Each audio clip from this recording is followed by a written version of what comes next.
friends, welcome back to Food Prep Guide. We are back today with another pantry mix. This time we are making our family's all-time favorite queso mix. Yes, you heard that right. We can make queso from a mix in a jar very quickly. It will replace that really fake processed cheese at the store. It comes in a long block. Y'all know what I'm talking about. This stuff is way better with clean ingredients, and thanks to the mix that we can make ahead, it comes together really quickly. So the first and primary ingredient is a cheese powder. I like to use white cheddar cheese powder. Before I forget, you need 1 cup, and we are going to make these in half-pint jars. So 1 cup of cheese powder. Now really you can use whatever kind of cheese powder you like. I prefer to simplify down my pantry to one type of each thing. So instead of having 3 different cheese powders, some recipes call for orange cheddar, some sharp cheddar, some of this kind of white sauce. I like to simplify it down to this white cheddar cheese sauce. I feel like it's multi-purpose and it complements the most amount of dishes that we make, and I have never had any issues whatsoever by only using this type of cheese powder. Now there is one other recipe that we will make in a future video that is very specific for sharp cheddar cheese powder, but I bought that just for that specific recipe. But this one is fantastic. It's from Hoosier Hill Farms. We order it on Amazon, and I can link that down in the description box below. But real quick before I forget, the mix as is great for sprinkling on popcorn, scrambled eggs, even a pizza. But then, of course, we can take it a step further and make queso like we're going to do today. So what you see here is arrowroot powder. And that's the next ingredient is 1 tablespoon of arrowroot powder. And this is our thickening agent. I know a lot of people always ask me, can I use cornstarch instead? And you absolutely can. Arrowroot powder is one of those things that is multi-purpose. It's used all sorts of places and areas in our home, even outside of the kitchen it's helpful. And so we just like to simplify down, and it's of course, GMO free, whereas cornstarch often isn't.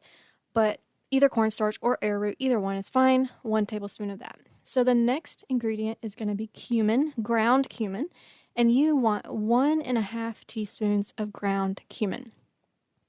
The next ingredient is chili powder, and you're going to want 1.5 teaspoons of chili powder. Now, my family isn't a huge on spiciness, but if you are, you can substitute this for cayenne pepper instead of chili powder, but we really like it with just the chili powder. Next is going to be dried minced onion, and you're going to want 1.5 teaspoons of that. In a pinch, I have been out of this because we grow our onions, and I usually freeze dry them. And it has worked fine with our red onions that have been freeze dried. So if you have dehydrated onions, freeze dried onions, those work in this recipe too because there's plenty of time for rehydration. Okay, the next ingredient is garlic powder, and you need 1 teaspoon of garlic powder. Again, in a pinch, I have used minced garlic in this dried minced garlic. We freeze dry it all, but even if it's regular dehydrated, you could use that too. Okay, next ingredient is smoked paprika, and I do highly, highly recommend that you go with smoked and not just plain paprika because it adds a totally queso-ish flavor to this recipe, but you need 1 teaspoon of smoked paprika. And that is it for our jars. You can see they fill up right to the brim. You can vacuum seal these if you like. So to turn it into queso, you're going to need 1 can of evaporated milk and 1 cup of milk, fresh milk. I recommend whole milk if you can swing it. If not, it just may not be quite as thick and creamy. But 1 jar of evaporated milk and 1 cup of fresh milk. Give that all a good whisk, and then you can add in your jar mix. And then once we add that in, it's just a matter of mixing it all in nicely. Now, in the next few frames, you'll see that I'm showing you different stages of the mixing process, and that's because when you first start mixing it, like you can see all those white clumps, like it totally does not look appetizing. And it's okay. You just trust the process. Those clumps will dissolve eventually, and it will start looking like really delicious queso. So at this point, we haven't even used heat, but we are going to turn it on to medium-low at this point. I usually put it on a 4 on my stovetop. And then it's just a matter of stirring every few minutes. The milk will burn pretty easily in this recipe, so you do want to stir it pretty frequently. I feel like I walk by and stir it every 1 to 2 minutes or so, but eventually it does start thickening up thanks to that arrowroot powder.